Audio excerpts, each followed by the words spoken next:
தெருவிளக்கை எரிய வையுங்கள். ஏனென்றால் நாய்கள் துரத்துகிறது. எங்களால் வெளியே வர முடியவில்லை.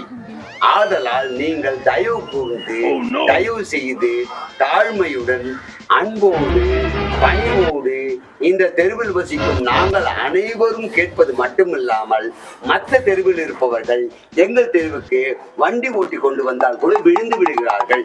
அவர்கள் நலன் கருதி, எங்கள் நலன் கருதி, எங்கள் குழந்தை நலன் கருதி நீங்கள் தயவு செய்து இந்த தெருவிளக்கை எரி வைத்து தருமாறு அன்போடு பணிவன்புடன் கேட்டுக்கொள்கிறேன் அப்படின்னு எழுதிட்டு குறிப்பு. உங்களால் முடிந்த வரை இந்த ஒரு வார காலமாக நாங்கள் பட்ட அவதிக்கு ஏதாவது நிதியை கொடுக்குமாறு சும்மா கேட்கலாம். அவங்க தரமாட்டாங்க. நிதியை எங்கள் வீட்டு குழந்தை கூட ஊந்து கால் தேய்ந்து விட்டது, அதுக்கு பேண்டேஜ் போட்டது காசும். அதே மாதிரி நாங்கள் பயந்து ஓடி பேய் வருமோ பிசாசு வருமோ என்று பயப்படுகிறோம். இருட்டை கண்டாலே எனக்கு பயம். இப்படியெல்லாம் குறிப்புன்னு கீழே எழுதி மனுவை கொடுத்தா நாளைக்கே உங்களுக்கு ரெடி பண்ணி கொடுப்பாங்க.